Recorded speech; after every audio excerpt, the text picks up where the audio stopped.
Okay, well, here we go. Thank you all for coming today. Very much appreciate the opportunity to have our great Congressman John Molinar on the call with us. John has done a tremendous job serving Shiawassee County, and we're very grateful that he has made time to be with us today to give us an update on what's happening in Washington. And then also, like we did yesterday with Senator Peters, I've got a few questions that I want to be able to ask you, John, to get your input on some things that we have been hearing from the Shiawassee County business community. So what I'd like to do is give you the floor to talk for a few minutes on what you're working on and what you're seeing, and then we'll jump into questions. Well, that sounds good. Can you still hear me okay? You're good. Yep. Okay. All right. Well, thanks for having me, and appreciate everybody being on the line today. And I know everybody's coping with this in different ways, from the standpoint of businesses, families, communities, and we're going to get through this. And I just appreciate everyone doing what they are. And a few things in Washington, D.C., as you know, we've passed 3 different pieces of legislation. The most recent is the CARES Act, and that's the one that really pumps over $2 trillion into the economy and really addresses some of these issues, whether it's for the Paycheck Protection Program, which helps small businesses, also gets funding to the front lines and the healthcare arena. Because at the end of the day, we really need to stop the spread of this virus. And I think the 30 days that the president has outlined, the steps that we're taking are making a difference. And then I don't know about you, but I, try and follow the task force recommendations, see what they're seeing around the country and around the world. And I do feel like Michigan is really on the front lines right now. I think we're one of the top 3 states in infections. Southeast Michigan is right there at the top. And of course, we know different areas that, throughout our state are being hit by this. And so it's something we take very seriously. And then the next question is, how do we get our economy back up and running? Because we know we can't sustain this kind of shutdown for a longer period of time. And I think you'll see in the days ahead, the president making some recommendations, the CDC offering guidelines, talking about workplace issues, but then ultimately it'll be up to the governors to decide to what extent each state is going to be open and what types of businesses, what types of activities. And so that's something we'll all have to communicate to our state leaders on as well. But I just want to really be available to answer any questions. One of the questions I get, on the Paycheck Protection loan, which is a forgivable loan, is what if the money runs out? And already in Congress, we're talking about replenishing that fund. And the Senate Majority Leader McConnell has talked about $250 billion to replenish that fund. That's what the president's requesting. That's something I think will happen, but it'll be something that would be in the days ahead. So for that, why don't we just open it up to any questions you might have? Yeah, and I'll kick it off here, John. As I mentioned, I've been getting a lot of feedback from a lot of businesses, and it seems like there have been a few that things have been coalescing around. And so I'll do some, and then if we have some time, how much time do you have today, John? Just so I'm respectful of that. I think I've got another 20 minutes or so. If that okay. Works. All right. Perfect. Well, we'll try to get through as many as we can. So you touched on the big one out there, and you just mentioned this, is this issue of when do we get going again? That's obviously critical. I think what I've been hearing from the business community in Shiawassee County is obviously they want to get going, but they are willing to take any of the necessary precautions, whatever that means in terms of distancing and mask and whatnot. So, I think you're right. I think there's a federal and a state strategy here. from a federal level? Is there any work being done, like a task force or any groups working on, trying to put steps together to make that happen? I don't know that it's been formalized, but I know that there are people meeting on this specific goal. And we actually had a conference call yesterday with the heads of the National Chamber of Commerce, the Business Roundtable, NFIB, the different business groups with our WIP team. And this was the very topic we were discussing. And I know people are getting, feedback to the president on this. My sense is this. My sense is the president probably more than anybody understands the importance of, supply chains, understands the importance of sort of the economic aspect of this in a major way, and is really wanting to open back up as soon as possible. I think he is really listening to the people like Deborah Birx and Tony Fauci, who are giving the message about the healthcare aspects and the risks involved. And, he's relying on the CDC to give guidance on, how this is transmitted, how we can prevent the transmission. You look at the FDA is looking at approving different means of cleaning masks. You've got FEMA that's bringing in equipment from around the United States. The president's implemented the Production Act, the Defense Production Act, to mandate, respirators and ventilators being produced.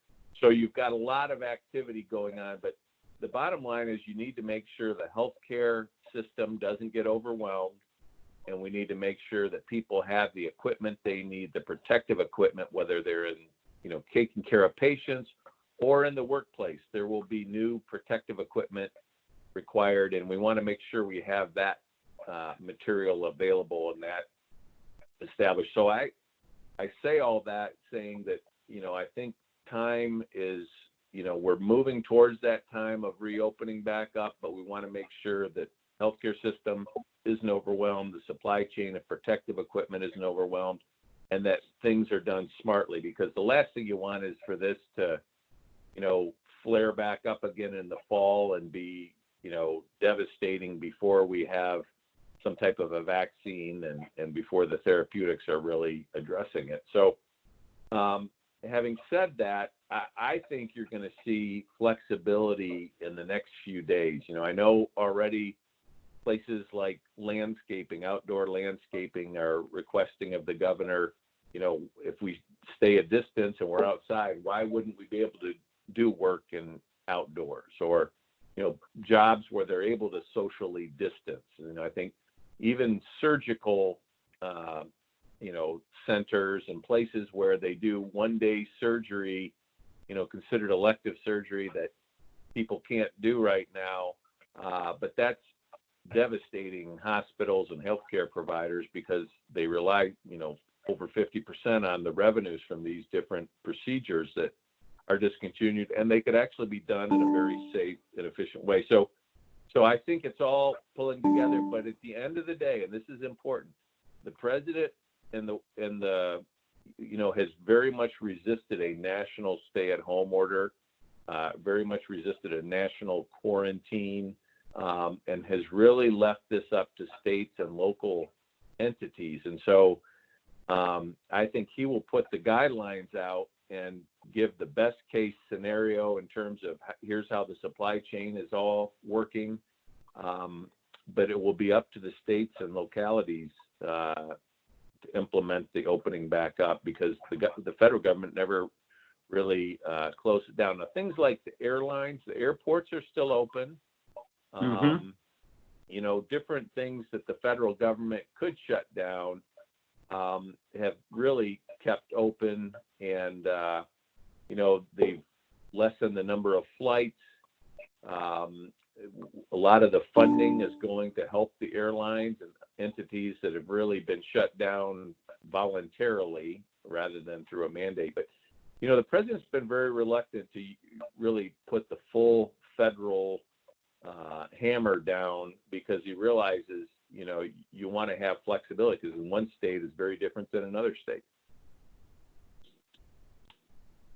Thank you, John. You also addressed the next couple questions here regarding Paycheck Protection, and I want to say right up front, thank you for your leadership and support on that. It is definitely the number one tool we are seeing Shiawassee County businesses try to utilize in terms of trying to get funding to get their business through this. And the big question. There's obviously a lot of concern. Is the money going to run out? Am I going to be able to get in the system and get the dollars I need? So it sounds like there is a movement to add dollars to that pot if necessary. So I don't know if you want to make any more comments on that, but I just want you to know it's a very important tool. That's good to get that feedback because it has been a very popular, successful program, and I think it's really helping. And we do want to make sure that fund is replenished. And I think there is bipartisan agreement to do that. You get into some of the legislative challenges, whereas people start to, well, if this $250 billion is coming through, wouldn't this be a great idea to tack this idea on or this idea? And so that's where it gets a little bit more complicated. But I do think that this $250 billion to replenish that program will happen, and I think there's strong bipartisan support for it. So I'm confident that program is going to be up and running and successful, for the duration here. Good. And I do want to give a shout out if there's any bankers on the line. I know they're doing yeoman's work right now trying to help all of our companies process their applications through the Small Business Administration. So thank you for all that you're doing as well. Along those lines, though, as you know, John, this program is meant to retain people on payroll or bring people off unemployment to get back with the company. I have heard from several businesses about their concern regarding the unemployment benefit addition. Specifically, the largesse of it is creating a very substantial amount of money. In some cases, people are able to make more money on unemployment than working. And so I've had a few businesses inquire, is there a way to modify that so that it's more in line with what their normal pay is? Because they feel like it's a disincentive to wanting to work. So it could really shake up the labor market. Do you have any thoughts on that? Yeah. And, I've been hearing that message too. When you think of grocery stores, trying to keep people employed and then someone gets sick and, they have to quarantine at home or whatever. And then you want to bring new people on and they're trying to compete and bring in employees who are, financially it's more attractive to stay home. And so I've been hearing about this as well. And I think the fact is right now we are in this sort of war zone time period where different incentives are meant to help people struggling. And sometimes those incentives work at odds with each other. And that is the situation here.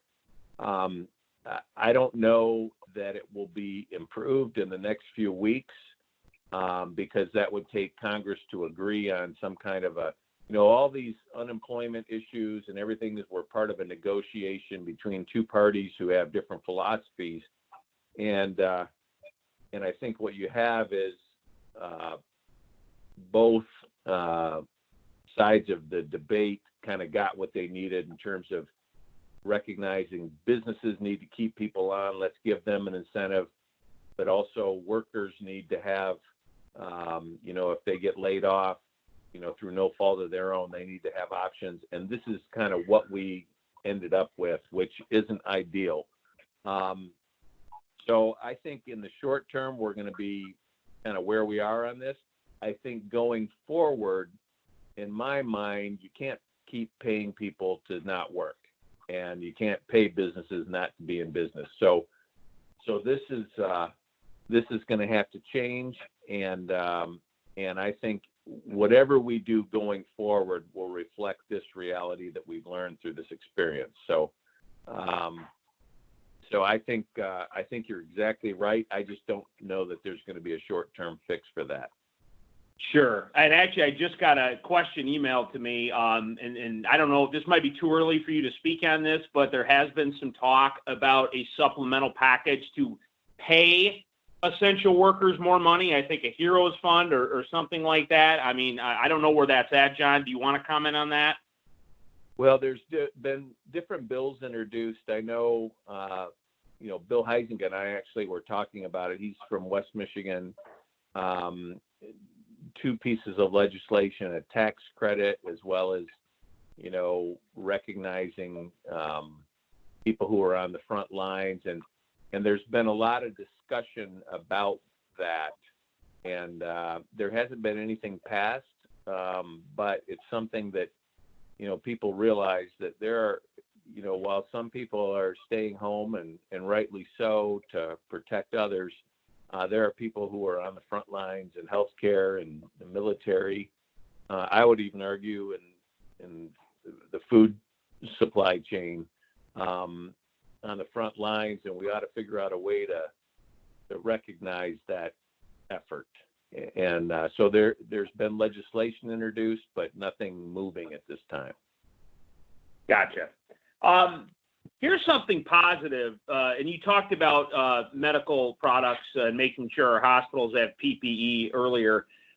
What I'm seeing here, not only in Shiawassee County, but I think you're seeing throughout the 4th District and also statewide, is companies are looking to convert production from what they normally do into making masks and ventilators and gowns and things of that nature, which is, great to see. As you know, in the 1940s, we did it with the Arsenal of Democracy. Some people have called it the Arsenal of Health now. But specifically to what you're working on, what can Michigan companies, what can companies in Shiawassee County in the 4th Congressional District do to, possibly sell product to the federal government? If the federal government is buying this stuff to deploy around the country, like the stockpile. So that's one question. But two, long-term, had a few people suggest Michigan could become a great state to repatriate some of this production from other countries like China. We want to bring more manufacturing back here. Michigan's the best state in the country, in my opinion, for doing that. So what do you see, maybe from a trade policy or whatnot? How can we position ourselves here to get more of that from China? So your thoughts on that? Yeah, I think this crisis has really opened the eyes of the American people and the leadership to how dependent we are on specifically China in some of the manufacturing areas, where you look at a lot of the protective equipment, you look at a lot of the pharmaceuticals that are being manufactured there, and the extent to which we're dependent on another country for our safety and well-being is not healthy. And so I do think there will be voluntary efforts to move manufacturing back to the U.S., and Michigan would be very well positioned for that. But also, I think there will be legislation at some point that will give direction on what is allowed and what is not in terms of percentage reliance on outside, countries. And so I think it's very smart to be positioned for that in the long run and figure out ways that we can incentivize manufacturing here in Michigan. So I think those are all good. In the production of protection equipment, FEMA is really on the point on this, and there is a Rear Admiral, Pauchek, who is in charge of this, and they actually have a logistics, what they call like a watchtower approach, where they are tracking equipment needs all over the country down to the county level with hospitals, nursing homes, different healthcare providers, to get an assessment for what the needs are, what the stockpile has, and they break it down in terms of expanding capacity, whether it's, manufacturing and buying from different places, whether it's reusability of masks. Now Michigan State is involved with, I know that probably bothers you that it's Michigan State, not Michigan right now. Blue. But, no, I think Michigan's very involved in this too, but sanitizing masks and getting FDA approval to work to sanitize so that masks are reusable. You have companies that are making hand sanitizer. You have all the different things. And so I think that's happening. If companies are interested in participating, I would say that FEMA is really the kind of the coordinator of all of this. And I would go on the FEMA website, and under the COVID-19 section, there are areas that you can inquire as to what the needs are, what you have to offer. As recently as yesterday, I heard about, Nike and some other companies that are in some way, they are in stitching, different products, and they're going to start making masks because, we're going to have new products needed to keep people safe in the workforce, and they may not need to be the N95 medical grade masks, but other types of things. So there's going to be all sorts of needs, but I would say FEMA for right now directing the supply chain of this, or I would say monitoring it and supplementing it would be the best resource on that. Well, and John, you tee that up perfectly because actually tomorrow we're going to have a representative from our Procurement Technical Assistance Center, Jasmine McKinney, which helps companies identify these contract opportunities through places like FEMA. Basically helps people walk through the process and understand how to access it. We'll be on our call tomorrow to talk about how they can help with that. Great. So, Great. Perfect. Yeah. Well, one last question, because I know we're running out of time here.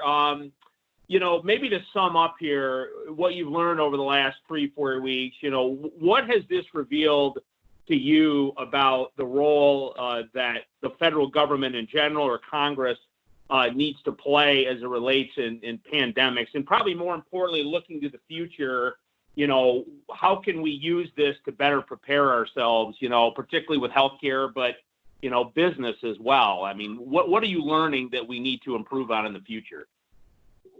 Well, that's a great question, and I would say we're still very much in the process, and even just sort of going day to day and trying to do what we can to help. And there will probably be a lot of time going forward to reflect on those things. But here's one of the things. I'm on the Appropriations Committee on the Labor, Health, Education Subcommittee, and we have oversight of the CDC, the National Institutes of Health, some of the areas for health and human services where there are partnerships between the private sector and the public sector on equipment and actually the national stockpile. All is within that jurisdiction. And I will say for the last several years, the committee has been in a bipartisan way supporting the efforts at the CDC, looking at the FDA on emerging research and everything. But because there are so many different priorities within these agencies, that the global pandemic gets a certain bandwidth. But to me, this has illustrated how we need an all hands on deck approach at longer term strategic planning on how, from an equipment, from a medical research on vaccines, and how we can make this a vital part of our national security strategy. And I know it's actually been being done more so than ever before, but because of the world in which we live, you can't highlight the importance of this enough. And we talk a lot about things like terrorism and others, and rightly so. But the truth is, you're more likely to be affected by a global pandemic than you are by some of these other things that we focus so much on, and we need to appropriately devote resources to that. And so that's the lesson for me here. Wow, that's a great answer. Great, very thoughtful, John. Well, we're out of time. I can't thank you enough for your time here. Now, if people on the line have questions, want to engage with our office, should they be in touch with Ashton, your district director, or how should we handle that? Yeah, I'll give you a couple of ways. Ashton Bortz is our district director, district chief of staff, and I'll give you a number, 989-631-2552. That's a number where you can reach Ashton. But also our molinar.house.gov. Our website is a good way of communicating as well. And we have different resources relative to this. And, people who have questions or ideas, we are happy to facilitate that process. And I just want to say one last thing. When you look at what is helping America in a way that other countries haven't been able to do, it's the innovation and the adaptability and the resilience that our private sector, our people thinking creatively are doing. And so I just want to thank everybody on the call for all they're doing to be part of the solution. And just say I'm confident we're going to get through this, and we're going to be stronger than ever. Well, very good. Well, John, once again, thank you for your time and your candor today. You're doing a great job for us here in Shiawassee County, and we very much appreciate your support and the time you gave us. So thank you, and be safe. Okay, you too. Take care. Take care, John. Okay. Well, that was very helpful, very informational. Very much appreciate the Congressman participating there. We do have a few more quick items, and then we will open things up for questions. So what will happen, just a reminder, when we get into the Q&A, please hit *6. That will unmute you, and then we'll be able to engage that way. So I did mention this on the call. Tomorrow, Jasmine McKinney from our Procurement Technical Assistance Center, she was actually on, I think, a week or two ago now, but we'll be on again to talk about how they are able to help any business that wants to engage with the federal government on contracting opportunities through FEMA, Health and Human Services, any of the others out there that are involved in this crisis. So we actually had a call yesterday with her and Samantha from the PTAC office. We had a local company, a manufacturer that's looking to do something, and they needed to get engaged. So she'll be on tomorrow to talk more about that process. Couple of other quick updates. We are getting close to the finish line on our MEDC programming dollars. The grant program, we've just about had everybody file their paperwork.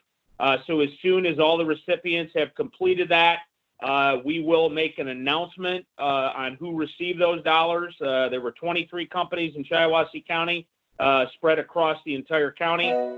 So that will be coming maybe as soon as tomorrow. And then we're also finalizing the loan process as well. I know several folks have had questions on that. That should be coming forth very, very quickly as well. At an even more local level, I mentioned one of these yesterday. I've also mentioned the other one a while back, but two communities have created funds.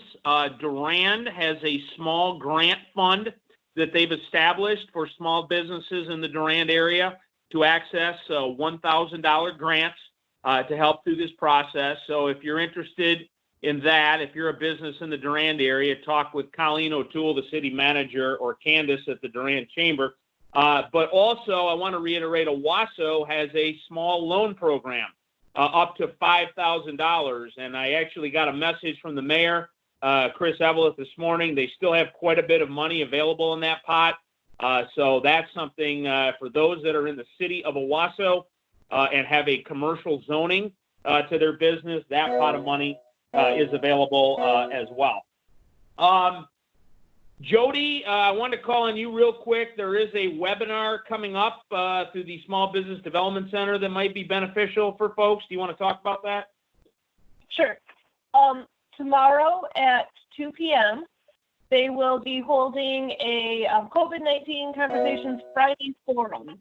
And I don't know if anybody participated last Friday in the Friday Forum, but basically they answer a lot of miscellaneous questions that are not covered by the webinars that they hold throughout the week. So a lot of good information that you could get from that, and that is at 2 o'clock on Friday, so tomorrow. And if you go to the SBDC Michigan.org site, you can find that link, or Justin, I can send it over to you if you're able to forward that out. Okay, very good. And then jobs, I say this every day, I'll say it again. Any companies out there looking to hire, please let me know. Be happy to share that information. Still a lot of people looking to work. So going forward, I will email out to everybody the contact information for Ashton that Congressman Molinar talked about. I'll get that out this morning. He gave the number, but I'll send that out by email. We will have Senator Stabenow on the call next Tuesday. So that'll give us the opportunity to have both of our senators and congressmen be on the call. So really grateful to all of them for making time to do this. So Senator Stabenow next Tuesday. And with that, I am going to open it up for any comments, questions. Just a reminder, if you want to talk and ask something, hit *6 on your phone. Go ahead.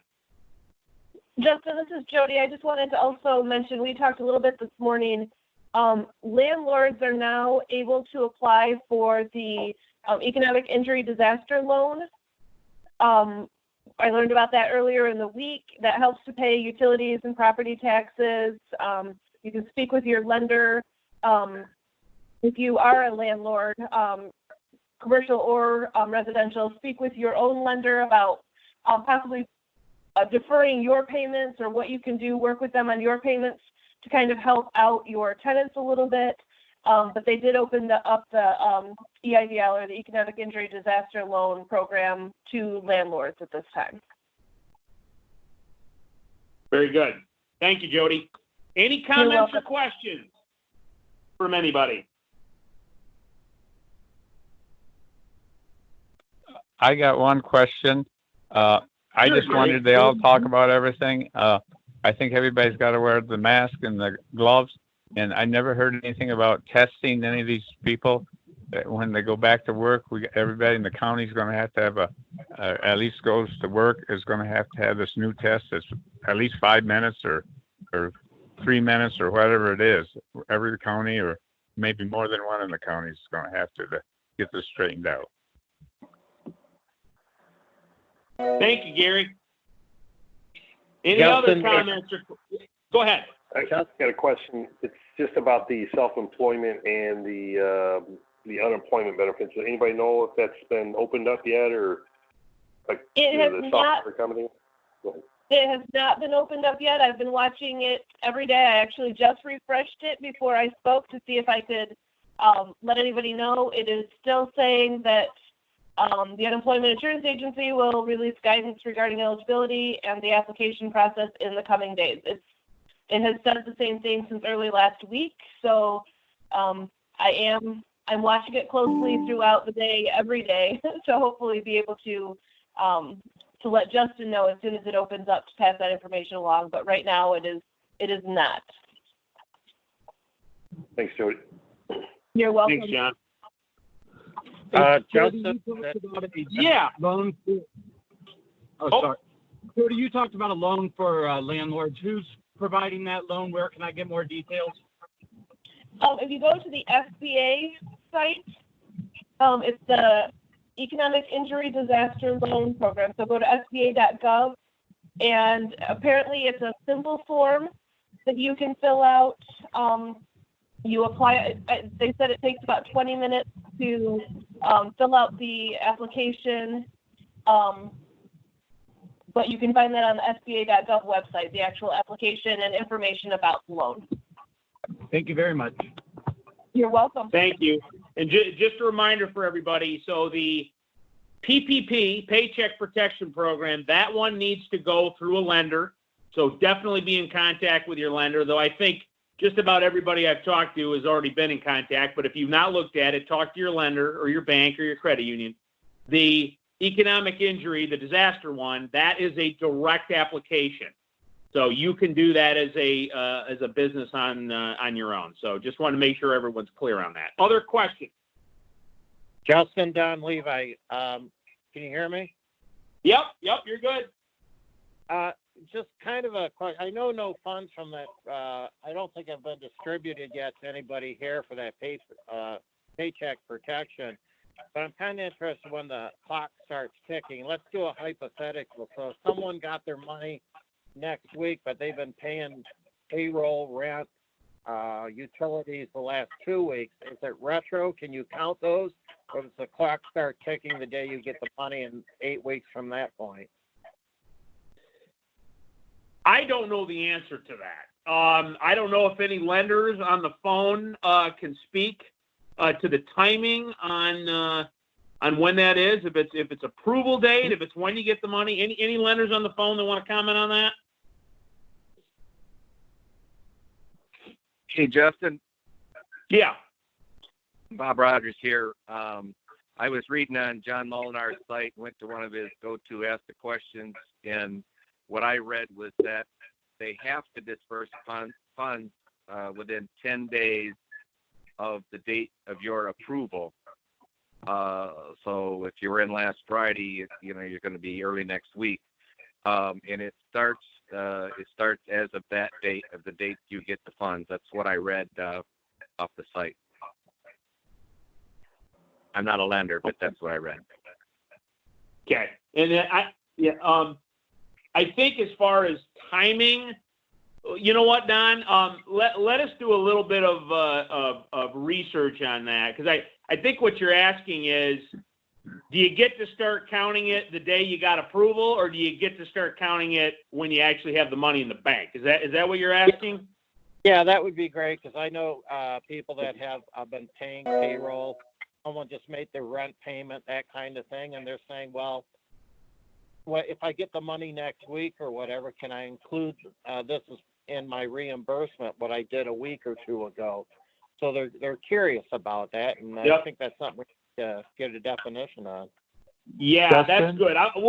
We'll work on that today and see if we can have an answer for the call tomorrow. Justin, Great, Justin, this is Jose Brown calling. It's my understanding that once I've gone through this process already. Once you get an approval from the bank, you will get an account number of the approval, and once you get that account number, it's sent to you remotely. Then the funds have to be deposited within 5 days. Now, it's not clear whether that means business days. So is that going to be Saturday, Sunday, or is it going to be Thursday, Friday, Monday, Tuesday, Wednesday, business days? So that's pretty. You can check with your lender, but that's my understanding. Okay. Thanks, Jose. You're welcome.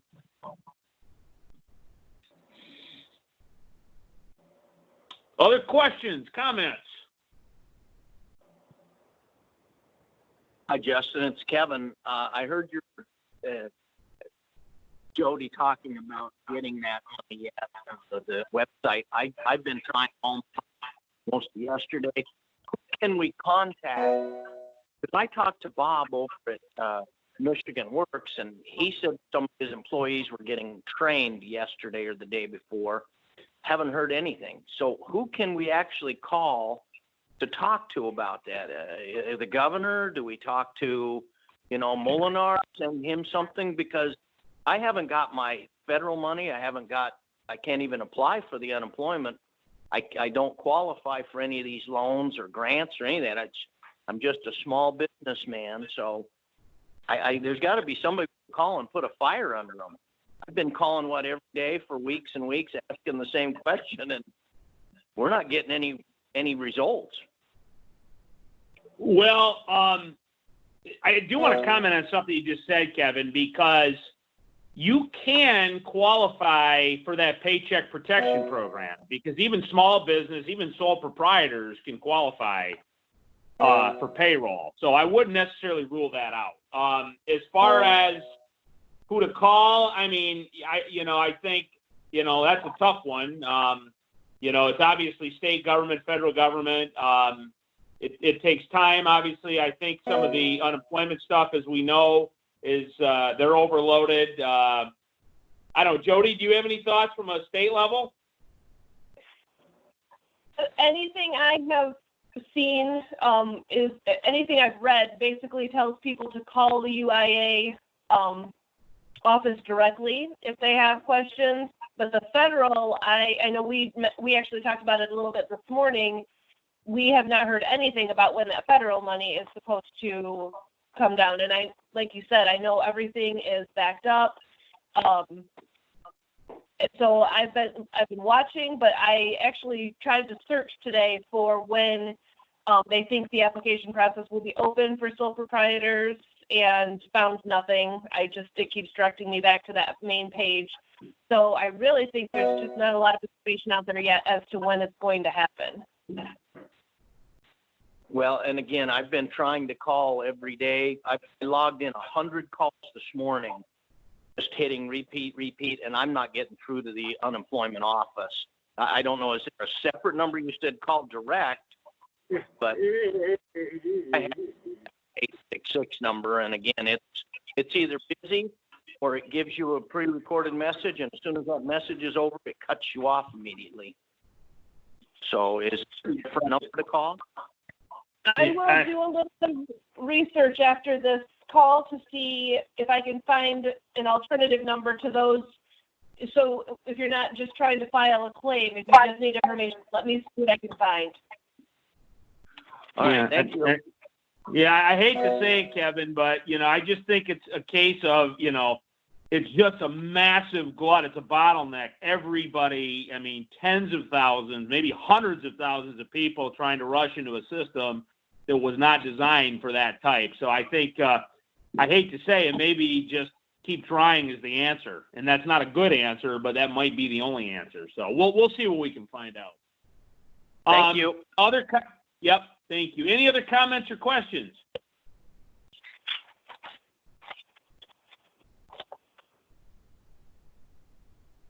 Okay. Well, thank you all for making time as usual. Reminder, tomorrow we'll have our government contracting folks on, and then next Tuesday we'll have Senator Stabenow. As always, if you need anything, feel free to get a hold of me. Thanks. Thanks. Bye now. Thanks, Justin, Judy, and Brett.